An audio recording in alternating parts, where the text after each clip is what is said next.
Meron tayong kaibigan dito na si Ray. 6'4" ang height nito. Wow! Titingnan natin kung gaano kaganda sa 6'4" yung B-Strom 250. So, check natin. So, yung riding stance niya, no, yan.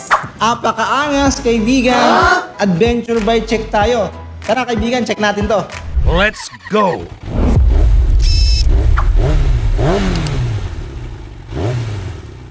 Ang napansin ko din pala sa Suzuki, no, naglilin talaga siya dun sa choices pagdating sa off-road and adventure. Katunayan niya yung Raider J, yan, crossover, then Skydive crossover. So intended talaga to sa off-road and of course adventure scooter, adventure underbone, and then pag-uusapan natin ngayon yung B-Strom adventure concept. Well, kung makikita mo siya ng personal dito sa branch na to, no, itong unit na to, relatively na malaki compare sa ordinary mga unit. And considering na lang yung makina niya, eh, malaki. Diba? Ayan.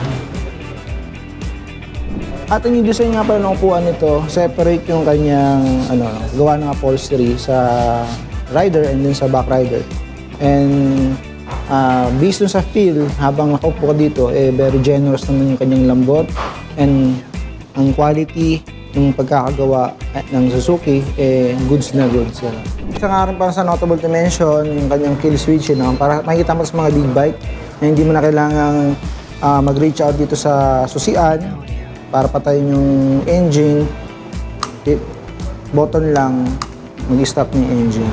So, para convenient para sa atin. Sa harapan niya, LED tayo all the way, pero bulb type pa yung kanyang signal light. Yan. Notable to mention din yung windscreen niya, naka-fix na siya.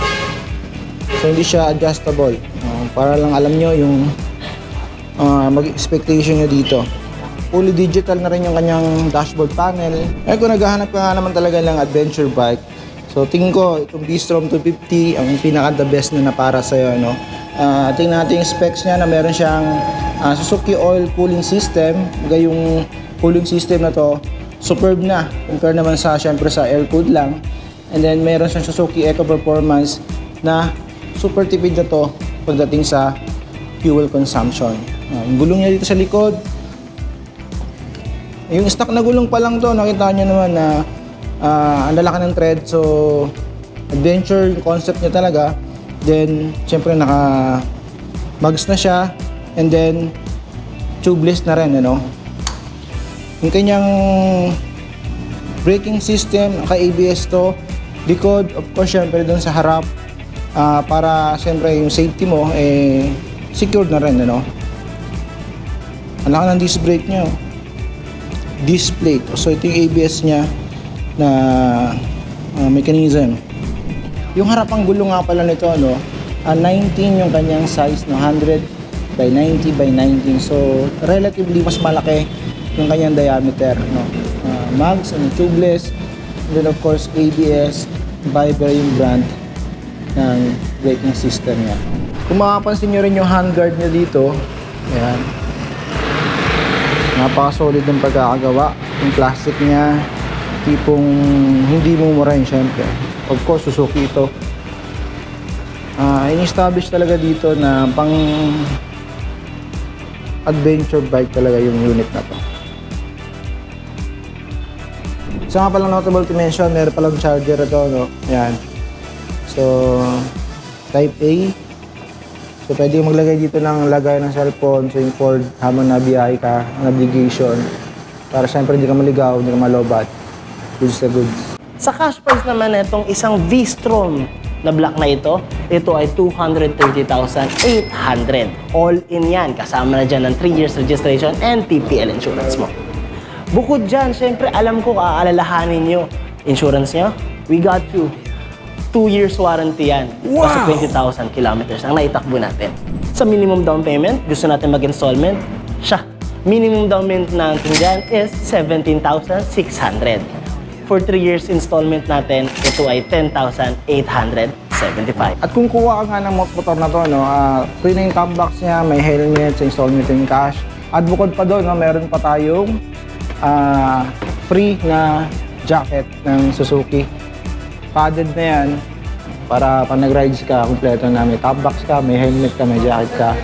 3 years na registration, all in na yan. Siyempre, hindi ka tinipid ni Suzuki dito pagdating sa accessories. May kasama na siyang top box. So, 45 liters, courtesy ton, yung SEC, ano, yung partnership nila. So, tingin ko napaka-solid naman ng top box na kasama na to. Kasama na nga pala to sa pagbibili nyo, no? So, meron na siyang sandalan dito. All goods. So ayun na nga mga kaibigan, ano, nandito tayo ngayon sa may Balibago Suzuki. Meron tayong kaibigan dito na si Ray. 6'4" ang height nito, no? Titingnan natin kung gaano kaganda sa 6'4" yung B-Strom 250. So check natin.